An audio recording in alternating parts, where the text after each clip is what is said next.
제46주일 제120문 그리스도께서는 왜 우리에게 하나님을 우리 아버지라 부르도록 명령하셨습니까? 우리 기도의 기초가 되어야 하는 하나님을 향한 어린아이와 같은 공경과 신뢰를 기도의 맨 첫머리에서 우리에게 일깨우시기 위함입니다. 하나님께서는 그리스도로 말미암아 우리의 아버지가 되셨으며 우리가 믿음으로 구하는 것을 지상의 우리 부모가 이 지상의 것들을 거절하는 것보다 훨씬 덜 거절하실 것입니다.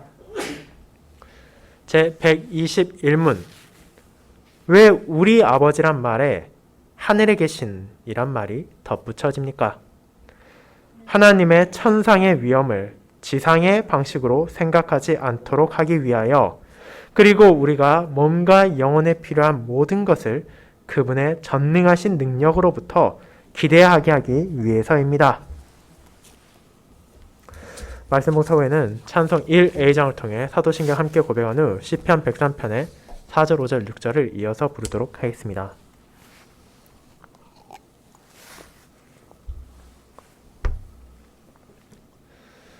사랑하는 주 예수 그리스도 안에 있는 형제 자매님들, 여러분이 아버지에 대해 떠올릴 때 가장 먼저 생각나는 것들은 무엇입니까? 어쩌면 여러분이 잘못을 저질렀을 때 꾸짖으며 단호하게 훈계하는 모습이 떠오를 수도 있고, 혹은 여러분이 잘못을 저질렀을 때 그것을 용서하시며 여러분을 품에 안아주는 자애로운 아버지의 모습이 생각나실지도 모릅니다. 그와 같은 태도는 아마도 자녀를 사랑하는 아버지가 마땅히 보여야 할 자세일 것입니다. 하지만 우리는 아무리 이 땅의 아버지가 아들과 딸을 사랑하고 우리를 사랑하고 우리를 돌보자 하더라도 온전하지 못하다는 것을 알고 있습니다. 옳음을 강조하고 잘못을 권면하는 것은 부모가 보여야 할 바른 태도이지만 때로는 그것이 너무 강조되고 자녀들을 향한 사랑을 표현하지 못할 때 그 자녀들이 반발심을 가지고 삐뚤어지는 모습을 볼 때가 있습니다.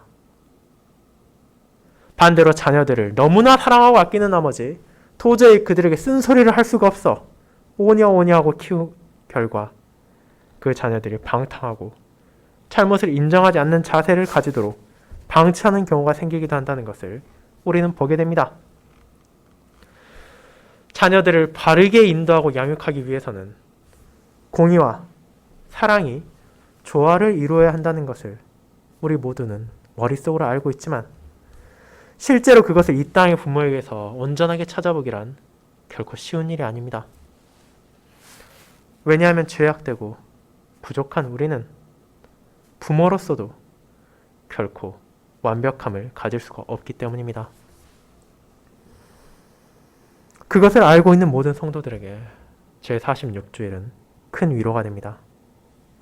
비록 우리가 완벽한 아버지를 이 세상에서 가지지 못할지라도, 비록 우리 자신이 온전한 부모가 되지 못했을지언정 그런 부족함과 결핍 가운데 우리는 하늘 아버지를 바라볼 수 있습니다. 그분께서는 이 땅에 그 어떤 아버지나 그 어떤 어머니도 보일 수 없는 온전한 아버지로서의 모습을 우리에게 드러내십니다.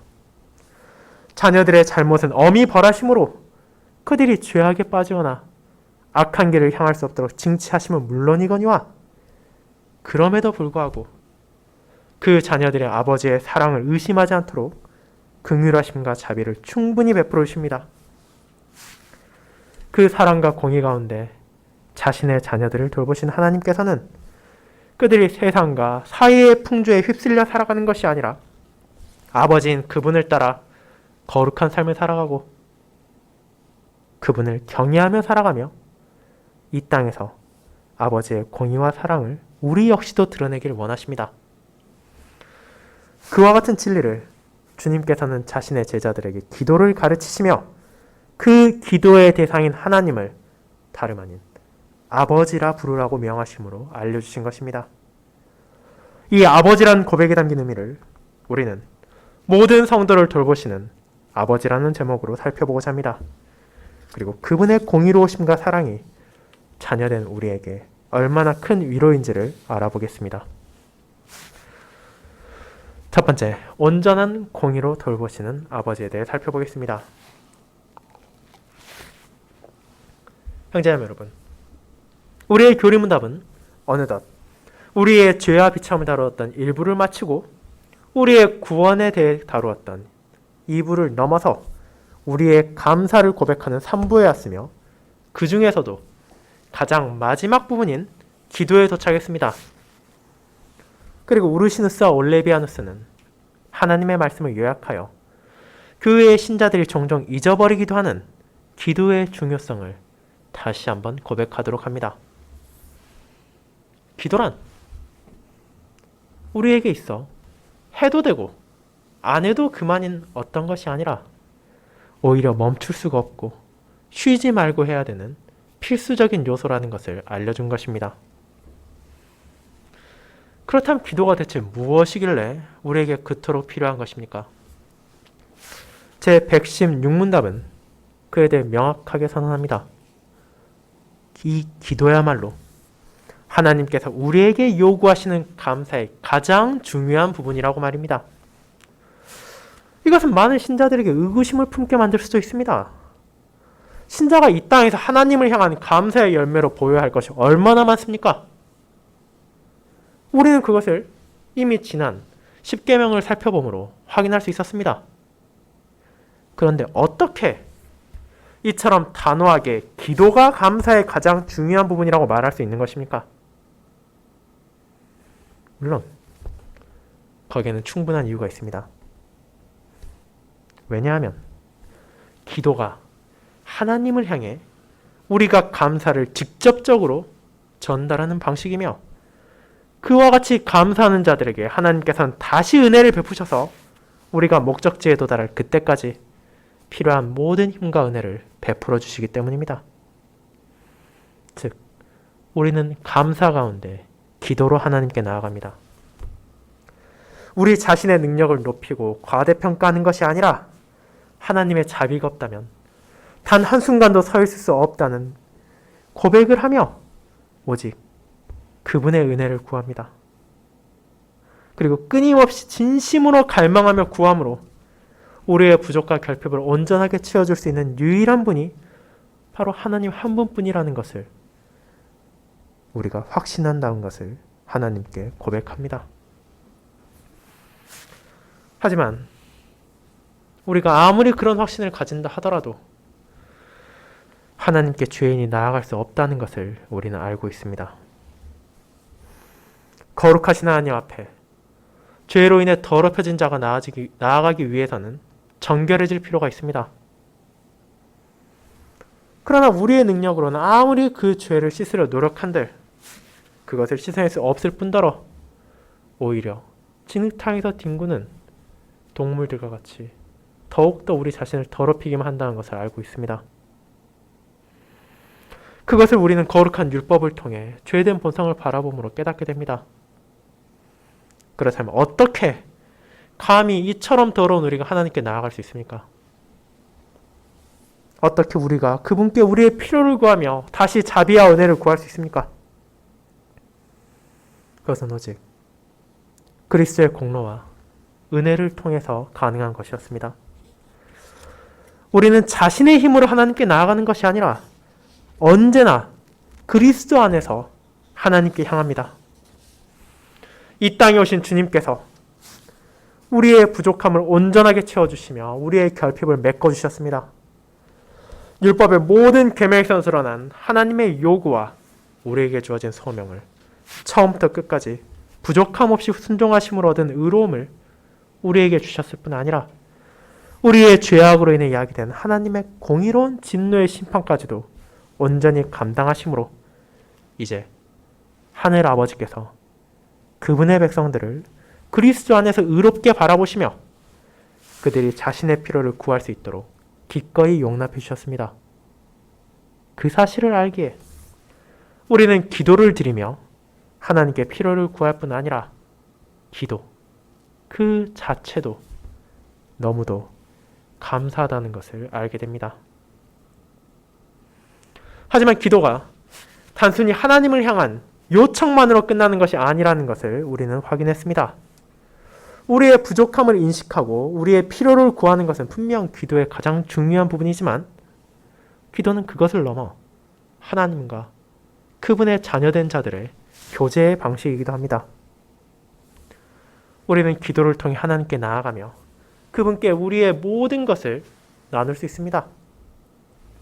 시편 기자가 그러했으며 구약과 신약의 수많은 성도들이 그러했듯이 우리가 번창하고 성공할 때 겸손히 감사드릴 수 있으며 우리가 괴로움을 겪고 시련 가운데 있을 때 우리의 슬픔과 아픔을 하나님께 전달할 수 있습니다. 그리고 그분께서는 감사하는 우리를 기뻐하시고 괴로워하는 우리에게 위로를 주십니다. 그리고 이를 통해 그 어떤 순간에도 하나님의 자녀들은 결코 혼자가 아니라는 사실을 확신하게 하시며 그리스도 안에서 하나님과의 회복된 관계 안에서 그분이 언제나 우리와 함께 하신다는 것을 알게 하십니다. 그렇게 사도 바울이 말한 것처럼 우리는 항상 기뻐하며 쉬지 말고 기도하며 범사에 감사할 수 있습니다. 그리스도의 은혜 안에서 기뻐하는 신자들은 그 기쁨을 하나님께 기도를 통해 전하며 기도 가운데 다시 주어지는 은혜로 말미암아 모든 일에 감사할 수 있습니다. 그 아름다운 순환이 멈추지 않고 끊임없이 이어지기에 우리는 기도를 통해 감사를 멈추지 않고 표현하며 그 기도의 응답을 통해 더더욱 감사하게 됩니다. 그렇게 이 한량없는 은혜와 사랑을 경험하는 그리스도인에게 기도는 꼭 필요한 것이며 하나님을 향한 감사의 가장 중요한 부분입니다. 그와 같이 기도의 중요성과 필요성을 고백한 우리는 우리의 주 그리스도께서 친히 제자들에게 가르쳐 주신 기도를 통해 몸과 영혼을 위해 필요한 모든 것을 어떻게 하나님께 구할 수 있는지를 바라보게 될 것입니다. 하지만 다음 주일인 제47주일부터 시작되는 각각의 차원의 의미를 살펴보기 전 제46주일은 그와 같은 기도의 서원이자 주님께서 알려주신 기도의 대상이 누구신지를 명확하게 정의합니다. 우리의 기도는 다른 누구도 아닌 하늘에 계신 우리 아버지를 향합니다. 이 표현은 오늘날 교회를 다니는 신자들에게 너무나 친숙할 것입니다. 그리고 그것이 너무나 친숙하고 자연스럽게 입에 붙어있기에 그 의미에 대해 깊게 생각하지 않을 수 있습니다. 하지만 주님께서 이 기도를 처음 가르치셨을 때를 생각해 보시기 바랍니다. 예수님께서 제자들에게 기도를 드릴 때 하나님을 아버지라고 부르라고 한 것은 그들에게 큰 충격을 주었을 것입니다. 이는 구약시대 전통적으로 하나님과 언약 백성과의 관계가 어떻게 드러나는지를 살펴볼 때 충분히 이해할 수 있습니다. 한번 생각해 보시길 바랍니다. 여러분이 구약 성경을 읽을 때 하나님께서는 자신을 무엇이라 부르게 하십니까? 우리는 하나님께서 자신을 여호와라 드러내시는 것을 보게 됩니다. 그리고 그분을 하나님이라 부르기도 합니다. 그리고 종종 그분을 유일하신 신이라 부르기도 합니다. 자, 그것들이 우리가 일반적으로 구약성경에서 찾아볼 수 있는 하나님을 가리키는 칭호입니다. 우리가 성경을 살펴볼 때 구약시대 하나님께서는 자신을 여호와라고 가장 자주 드러내십니다. 그리고 유대인들은 이 여호와라는 호칭까지도 너무도 거룩하게 여겨 감히 입에 담지도 못하고 그저 주라고 불렀을 뿐입니다. 이런 주와 백성과의 관계에서 강조되는 것은 바로 권위와 순종입니다. 물론 주인과 종의 관계에서도 사랑이 배제되지는 않지만 우리는 그 관계에서 1차적으로 드러나는 것이 주와 종의 상하 관계라는 것을 떠올릴 수 있습니다. 그렇게 자신 위에 권위를 가진 주인에게 순종하는 것이 마땅한 것처럼 언약 백성들은 그들을 건지신 여호와의 뜻을 따르며 그분의 가르침에 순종해야 한다는 것을 그들이 하나님을 어떻게 부르는가를 통해서부터 우리는 알게 되는 것입니다. 물론 우리는 구약에서도 하나님께서 아버지로 자신을 드러내실 때가 있다는 것을 찾아볼 수 있습니다. 오늘 우리가 설교 전후에 부르는 시편 103편은 그중 하나이기도 합니다. 하지만 이것은 굉장히 드문 표현입니다. 구약성경 전체에서 하나님께서 자신을 아버지라 드러내시는 것은 단 9차례일 뿐이며 언약 백성들을 자녀라 표현한 것 역시 6차례에 불과합니다. 그 수많은 구약성경 가운데 단 15차례만 이런 표현이 나왔습니다. 자, 그런 배경을 생각할 때 당시 유대인들에게서 하나님을 감히 아버지라 부르며 나아간다는 것은 쉽게 생각할 수 있는 것이 아니었습니다. 그들에게 있어 하나님이란 지극히 높은 하늘 위에서 자신들을 통치하시는 높으신 분이며 너무나 거룩하신 주이기에 아버지라고 부르는 친근한 관계로 그분께 나아간다는 것은 상상하기도 어려운 불경하기까지 한 일이었습니다.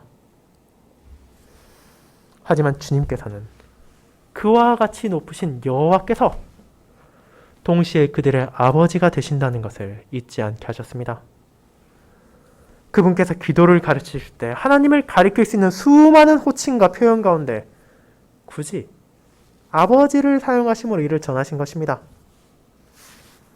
바로 그리스도, 그분을 향한 믿음 가운데 하나님을 아버지라 부르고 그분의 백성들을 자녀가 되도록 부르시는 것입니다. 그분의 공로로 말미암아 우리는 하나님의 자녀가 되었으며 그분과의 관계가 회복되었기에 이제 우리는 주이신 하나님께서 우리의 아버지가 되어주심으로 인해 그분께 더욱 친밀히 나아갈 수 있을 뿐 아니라 그분께 우리의 필요를 구할 수 있으며 우리의 희노애락을 함께 나눌 수 있게 되었음을 깨닫게 됩니다. 그렇다면 이제 우리는 하나님께서 아버지라는 것이 가진 의미를 더욱 확장해서 생각해 볼 수 있습니다. 이 땅의 아버지들을 통해 우리는 예수님께서 기도를 드릴 때 하늘에 계신 우리의 아버지라고 부름으로 알려주고자 하시는 것을 바라볼 수 있습니다. 우리는 자녀를 가진 아버지의 중요한 소명 가운데 하나는 바로 그들을 바른 길로 인도하며 훈육하는 것임을 알고 있습니다. 아버지로서 자신의 아들이나 딸이 악한 일을 행하거나 세상의 유혹에 홀리거나 멸망으로 나아갈 때 어떤 행동을 해야 합니까? 너무도 명백하게 그들이 죄악으로 향할 때 어떤 모습을 보이는 것이 마땅한 행동입니까? 그것은 그들이 잘못해서 돌이켜 회개하게 하고 주님의 진리 가운데 살아가도록 훈계하며 인도하는 데 최선을 다하는 것입니다.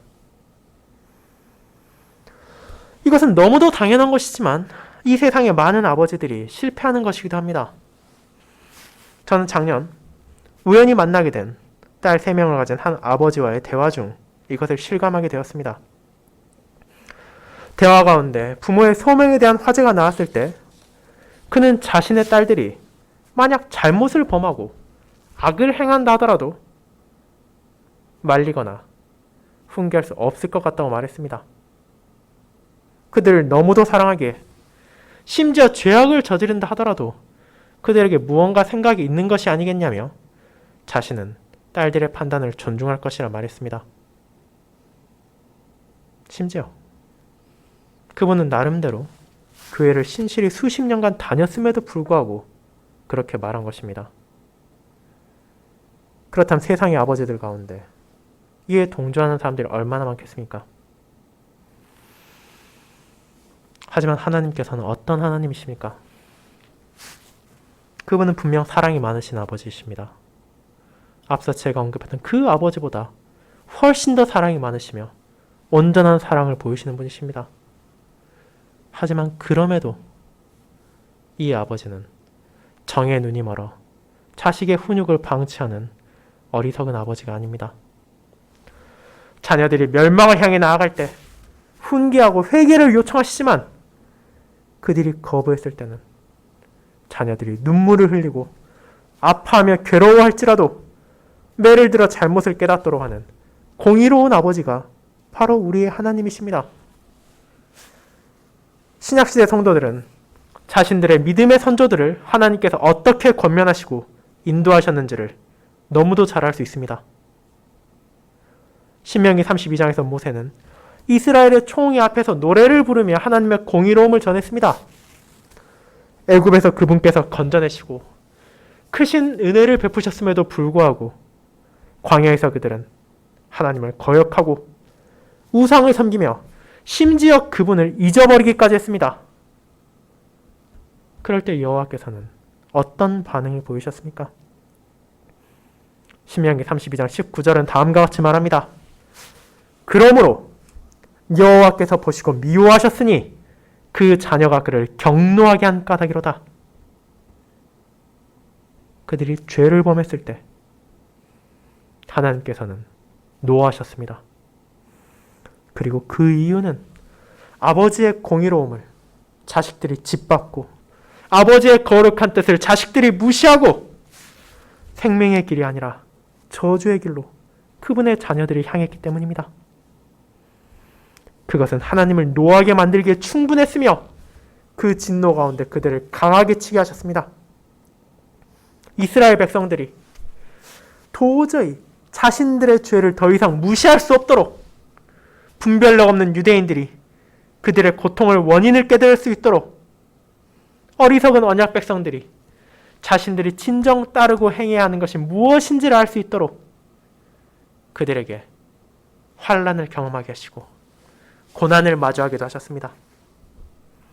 또한 이후에도 우리는 지금까지 이어져오는 교회의 역사 가운데 신자들이 타락하고 죄악에 빠졌을 때 하나님께서 이를 방치하시기만 하는 것이 아니라 권면하시고 때로는 징벌하셨음을 보게 됩니다. 그렇지만 우리는 그 두렵기까지 한 징계의 목적을 잊어서는 안 됩니다. 하나님께서 그들을 진정으로 멸망시키고자 그렇게 하신 것입니까? 만약 그분께서 원하셨다면 소돔과 고모라처럼 이스라엘을 한 명도 남김없이 진멸하시고 새로운 언약 백성을 세우시는 것은 전혀 어려울 것이 없을 것입니다. 그럼에도 하나님께서는 구약 시대에도 그들의 아버지셨습니다. 공의로우시며 자녀들의 잘못에는 진노하시나 그 목적은 그들을 바른 길로 돌이키게 하는 것이었으며 자신의 자녀들이 공의로운 아버지를 따라 이 땅에 하나님의 정의를 세우도록 하기 위함이었습니다. 그리고 그와 같은 삶이 바로 주의 언약을 지키고 주의 법도를 기억하며 행하는 것이라는 것을 그들에게 수없이 알려주셨습니다.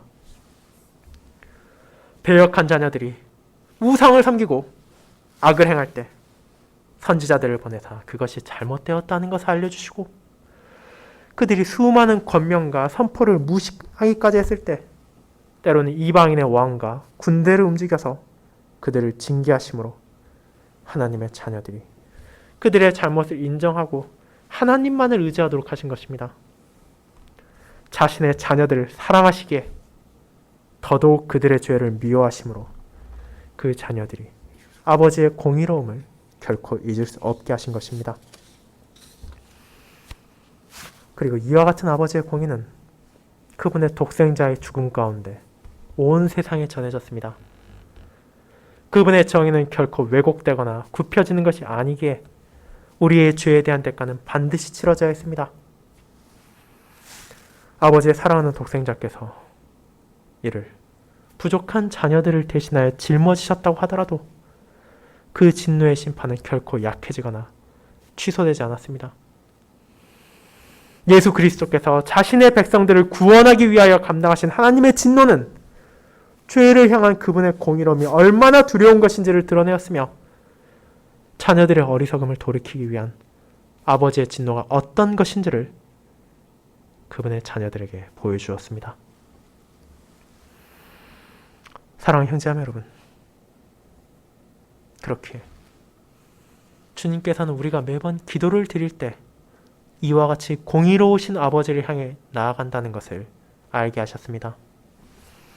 우리가 이를 바르게 인식한다면 하나님 앞에 우리가 어떻게 나아가야 하며 이 공의로우신 아버지께 무엇을 구하는 것이 합당한 것인지를 자연스럽게 깨달을 수 있습니다. 이 공의로우신 아버지에게 나아가며 우리는 그분의 공의를 구해야 합니다. 우리는 여전히 완악하고 연약한 본성에 따라 흔들리며 죄의 유혹에 굴복하기까지 합니다. 그러나 그 모든 잘못이 하나님 앞에 결코 옳은 것이 아님을 인식하고 공의로우신 아버지 앞에 회개하고 겸손히 그분께서 우리를 다시 진리 가운데로 인도하시고 죄와 싸울 힘을 주시길 구해야 합니다. 자녀들의 그와 같은 요청을 공의로우신 아버지께서는 기뻐하시며 들어주실 것이고 우리가 아버지의 뜻에 따라 우리 역시도 그런 아버지의 공의를 이 세상에 증거하며 드러낼 수 있도록 성령 하나님의 은혜를 주실 것입니다. 네, 두 번째, 온전한 사랑으로 돌보시는 아버지에 대해 알아보겠습니다. 성도 여러분, 이처럼 아버지의 공의로우심이 온전함에 우리는 감사해야 마땅합니다. 하지만 우리는 이 땅에서 공의롭고 옳은 것만을 말하고 가르치는 부모가 항상 최선의 부모가 되지는 않는다는 것을 알고 있습니다. 때로는 그들의 훈계와 권면이 말하고자 하는 것이 전혀 그릇되지 않았음에도 불구하고 그 과정에서 자녀들을 향한 사랑이 드러나지 않는다면 아이들은 그저 두려움에 떨며 순종하기도 하고 마음으로부터 우러나오는 것이 아니라 그때그때 혼나는 것을 피하기 위해서 복종할 뿐 그 안에 반항심을 품고 엇나갈 수도 있습니다. 그리고 그 결과 부모가 권면했던 뜻과는 정반대로 악하고 잘못된 길을 그들이 걸어가는 것을 안타깝게 바라만 보는 현실을 찾아오기도 합니다. 이 땅에 살아가는 신자는 그와 같이 부족한 부모들의 모습과 부족한 자신들의 모습을 너무도 잘 알고 있지만 동시에 그들의 결핍을 전혀 찾을 수 없는 온전한 아버지가 계심에 위로를 받게 됩니다. 모든 성도들에게 공의로운 아버지가 되어주신 하나님께서는 동시에 그들 모두를 향해 조금의 부족함도 없는 아낌없는 사랑을 베풀어 주시는 자애로운 하나님이시기도 하기 때문입니다. 아버지로서의 사랑은 세상의 연인 간에 나누는 사랑이나 사업상의 파트너와 가질 수 있는 신뢰관계와는 종류가 다른 것입니다. 남녀가 만나 사랑에 빠지는 것에는 시간이 걸리며 그들이 서로 맞는지에 대해 알아보는 때가 필요하기도 합니다. 비즈니스 관계에서 맺게 된 신뢰관계 역시 한 번에 쌓을 수 있는 것이 아니라 긴 시간에 걸쳐 조금씩 생겨납니다. 그리고 이 모든 관계는 때에 따라 파탄나기도 하고 무너지기도 합니다. 하지만 부모와 자식의 사랑은 어떻습니까? 그것은 조건 없는 사랑이며 그들이 이 땅에 있는 한 계속되어야 하는 종류의 사랑입니다. 아무리 자신의 자녀들이 어리석고 배역해도 그런 그들까지도 사랑하는 것이 부모의 사랑입니다. 물론 우리는 세상의 죄가 그와 같은 사랑의 관계까지도 파탄내었음을 알고 있습니다. 이 세상에서는 자식이 부모를 그리고 부모가 자식을 향해 악의를 드러내고 사랑이 아니라 증오와 미움에 사로잡힐 수 있을 뿐 아니라 그것을 통해 서로를 공격하기도 한다는 것을 우리는 확인하게 됩니다. 그러나 아버지로서의 하나님께서는 공의가 온전하실 뿐 아니라 사랑 또한 온전하십니다. 그분의 사랑이 공의를 변하게 할 수 없었던 것처럼 그분의 공의 역시도 사랑을 제거하는 것이 아닙니다. 그분은 한없는 사랑 가운데 굳은 공의를 드러내시고 명확한 공의 가운데 자녀를 향한 한량없는 사랑을 나타내시기 때문입니다. 이와 같은 사랑을 우리는 시내산에서 하나님께서 율법을 주실 때도 확인할 수 있습니다. 하나님께서 자신의 백성들의 십계명을 주신 것은 그분의 공의만이 아니라 사랑까지도 드러내는 것입니다. 이는 자신의 자녀들이 진리 가운데 살아가기를 원하는 하나님의 뜻을 알려주는 것이며 거룩한 율법을 통해 그들이 혹여라도 이 세상에서 방황하거나 길을 잃지 않도록 삶의 방향을 제시해 준 것일 뿐 아니라 그 율법을 존중하며 살아갈 때 그들이 진정 아버지의 은혜 가운데 살아갈 수 있다는 것을 알려주셨기 때문입니다. 하지만 그 백성들이 이 율법에 따라 신실히 살아가지 않았을 때가 있음을 우리는 알고 있습니다. 그리고 앞서 살펴본 것처럼 그들이 회개하지 않고 죄악을 고집할 때 아버지의 공의는 그들을 징계하셨습니다. 유다와 이스라엘의 죄가 하늘을 찌르고 거룩한 율법을 멸시하며 왕부터 백성까지 악에 빠져 살았을 때 하나님께서는 이방의 왕과 군사들을 사용하셔서 그들의 오만함을 꺾으시고 그들이 그토록 자랑스럽게 생각했던 다윗의 왕궁과 솔로몬의 성전까지도 무너뜨리셨습니다. 언약 백성들은 마침내 포로로 잡혀왔습니다. 그러나 그들은 그와 같은 비참한 현실에 대해 불평을 토할 수도 없었으며 원망을 토할 대상도 없었습니다. 자기들이 당한 수모와 자기들이 경험하는 모든 비참은 결국 아버지의 뜻을 거역한 그들의 잘못에 기인했기 때문입니다. 그렇지만 그들이 할 수 있는 것이 단 하나 남아 있었습니다. 바로 자신을 겸손히 낮추고 아버지를 향해 자비를 구하는 것이었습니다. 그들 자신에게는 은혜를 받을 어떤 가치도 없다는 것을 인정하고 오직 아버지의 신실하심과 사랑으로 자신들을 건져주시길 기도하며 간절히 외쳤습니다. 하나님을 잊어버리고 하나님을 외면했던 어리석음을 반성하고 아버지를 향해 매달리는 어린아이와 같은 공경과 신뢰를 이스라엘이 드러내었을 때 공의로우시지만 사랑이 많으신 아버지께서는 다시 한번 그들을 향하여 자비의 손길을 펼쳐주셨습니다. 포로 생활을 하던 그들을 건져서 다시 약속된 땅으로 돌아가게 하셨으며 성전을 재건하여 공적인 제사와 예배 가운데 아버지와의 교제를 회복하게 하셨습니다. 그리고 그 모든 것을 아버지와 같은 한없는 사랑을 베푸사 자신의 백성들의 몸과 영혼의 피로를 충족시켜 주신 것입니다. 이 아버지의 사랑이 그리스도의 십자가에서는 어떻게 드러났습니까? 많은 사람들은 그리스도의 희생제사의 의미를 아버지의 공의에만 연결시키곤 합니다. 하지만 그것은 아버지의 사랑과도 떼어놓을 수 없는 사건이었습니다.